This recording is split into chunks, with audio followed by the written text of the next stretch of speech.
పేరు రామకృష్ణారెడ్డి.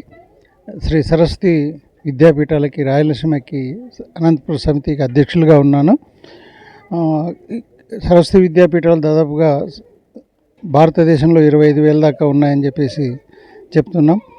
అయితే ఈ విద్యా సంస్థల్లో ప్రతి సంవత్సరం హెడ్ మాస్టర్లు ట్రాన్స్ఫర్ చేయటము, తర్వాత టీచర్లను ట్రాన్స్ఫర్ చేయటము జరుగుతూ ఉంటుంది. అదేవిధంగా ఇప్పుడు రాబోయే రోజుల్లో డిఎస్సి ఎగ్జామ్ జరుగుతోంది. ఆ డిఎస్సిలో సెలెక్ట్ అయిన వాళ్ళు కూడా బయట వెళ్ళి జాయిన్ అవ్వటం జరుగుతోంది.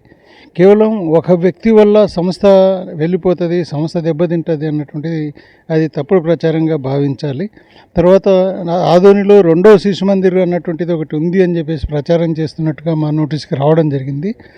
అయితే సరస్వతి శిశు మందిర్ ఏర్పాటు చేయాలి అంటే ముందు డిస్ట్రిక్ట్ బాడీకి లెటర్ వెళ్ళాలి, తర్వాత అలాగే విభాగ్లో పర్మిషన్ తీసుకోవాలి, ఆ తర్వాత సమితికి కూడా పర్మిషన్ తీసుకోవాలి.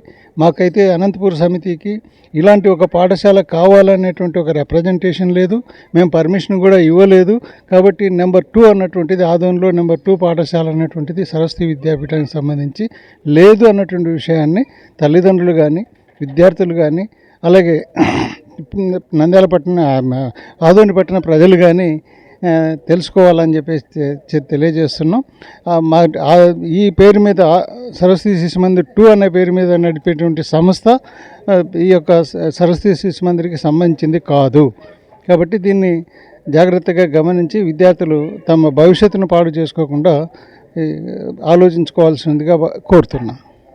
రామకృష్ణ విద్యా సంస్థలు నడుపుతూ ఉన్న ఒక గొప్ప వ్యక్తిగా ఉన్నారు. అయినా ఇప్పటికి ఇక్కడికి రావాల్సిన ముఖ్య కారణం ఏమంటారు? అదే ఈ ప్రచారం జరుగుతుందన్నటువంటి దాని మీద క్లారిటీ ఇద్దామనే ఉద్దేశంతో మార్నింగ్ తల్లిదండ్రులతో సుధాకర్ రెడ్డి గారు మాట్లాడడం జరిగింది.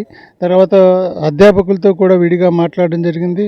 కమిటీ ఇక్కడ ఏదైతే కమిటీ ఉంటుందో కమిటీ వాళ్ళతో కూడా మాట్లాడడం జరిగింది. వీళ్ళందరినీ సంఘటితపరుస్తూ ఇలాంటి తప్పుడు ప్రచారాలని తిప్పికొట్టవలసినటువంటి అవసరం ఉంది. కాబట్టి మేము ఇక్కడికి రావడం జరిగింది.